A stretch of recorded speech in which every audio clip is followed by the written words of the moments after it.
Então, meu querido, continuando o que eu ia falando. Olha, eu não tenho nada contra as pessoas que não gostam do livro de Enoque, pessoas que, de uma certa forma, também concordam com o sistema quando excluiu o livro de Enoque do cânon sagrado, do cânon sagrado.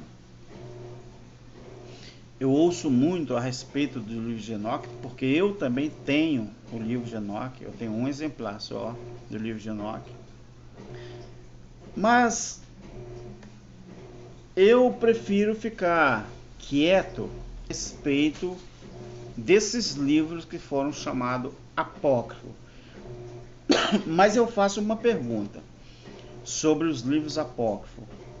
Quando o sistema rejeitou os livros apócrifos para que não pudessem entrar no cânon sagrado, a,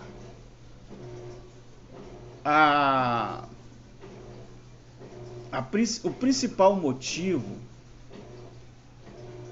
que eles encontraram foi dizer que os livros apócrifos não têm nenhuma inspiração divina para que entrasse no cânon sagrado. A pergunta que eu faço: quem? Então, quem que falou para eles que os livros apócrifos não tinham nenhuma inspiração divina para entrar nos livros apócrifos? Ora, tem livro na Bíblia que em lugar nenhum fala o nome de Deus. Se você pegar o livro de Cantares de Salomão, que foi feito em 3 linguagens, né? Ali era Deus para com Israel. O teor do livro de Cantares era Deus para com Israel, era o noivo para a noiva, e também foi instituído assim, Jesus para com a igreja. Então muita gente faz essa comparação. Então eu só faço essa pergunta: quem para eles, ou quem mostrou para eles que o livro de Enoque também não tinha inspiração divina? Mas eu quero citar aqui, como eu ia falando, eu vou citar o versículo 14 e 15 e depois 17, 18 e 19. Obrigado, tá, filho? Do livro de Judas. Olha só que interessante. O versículo 14 e 15 fala assim, ó: a profecia de Enoque, o subtítulo. Acerca destes profetizou também Enoque. Você está vendo que Judas aqui, ele cita o livro de Enoque e ele não fala nada negativo sobre o livro de Enoque.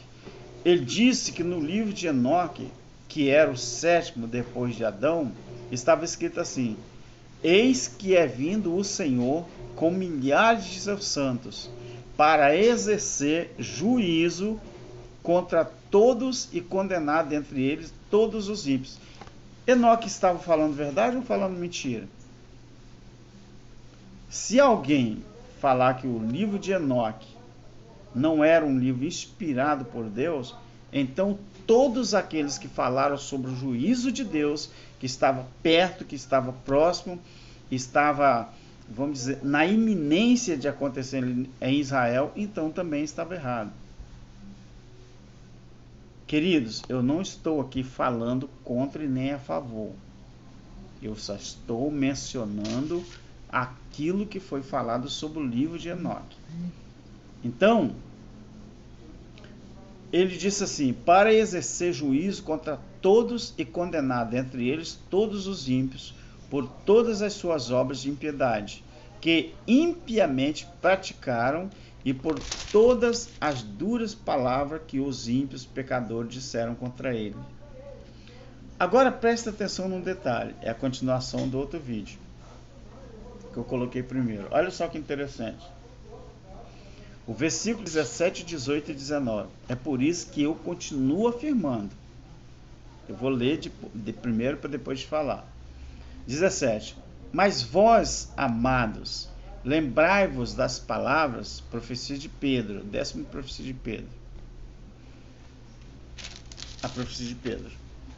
Mas vós, amados, lembrai-vos das palavras que anteriormente proferidas pelos apóstolos de nosso Senhor Jesus Cristo,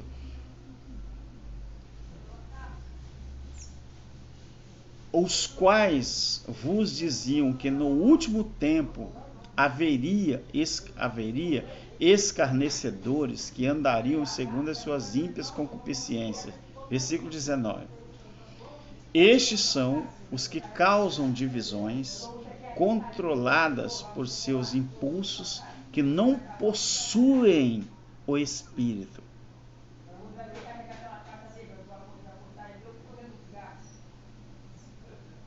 Não possuem o quê? O Espírito. Você já olhou isso aqui, que esse Espírito está com E maiúsculo?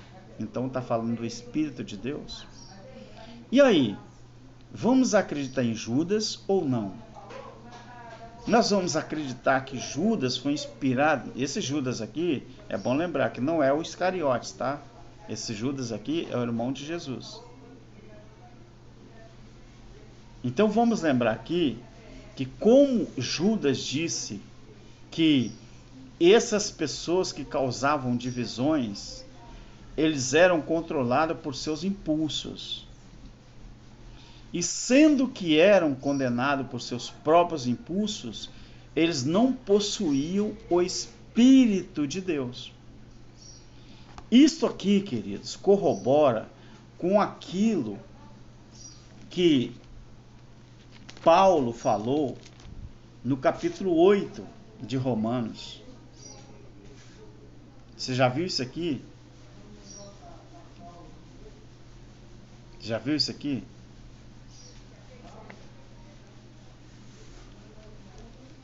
No capítulo 8 de Romanos,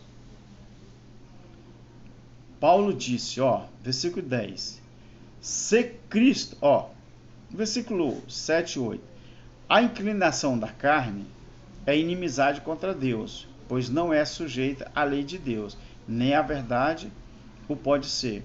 Portanto, o que estão na carne não pode agradar a Deus. Vocês, porém, não estáis na carne, mas no Espírito. Se é que o Espírito de Deus habita em vocês. Mas se alguém não tem o Espírito de Cristo, esse tal não é dele. Você está vendo que Paulo e Judas, eles estão na mesma linha, eles estão no mesmo entendimento. Por isso, queridos, que eu digo que não é todo ser humano que tem o Espírito de Deus dentro dele. É impossível existir um pastor ladrão, um vagabundo, um religioso vagabundo, que gosta de enriquecer às custas das pessoas. É impossível que essa pessoa tenha o Espírito de Deus dentro dele. Ele tem o Espírito dele, com E minúsculo, mas o de Deus não. Você entendeu por que Jesus disse a Pedro que a sepultura ela não prevaleceria contra a igreja de Deus? Se a sepultura não prevaleceria contra a igreja de Deus, então é sinal que a sepultura para outras pessoas ela consegue reter. Aí entra a questão da morte eterna. A morte eterna é quando o ser humano que não tem o Espírito de Deus chega na sepultura e acabou tudo. E como que acaba tudo para esse ser humano que não tem o Espírito de Deus?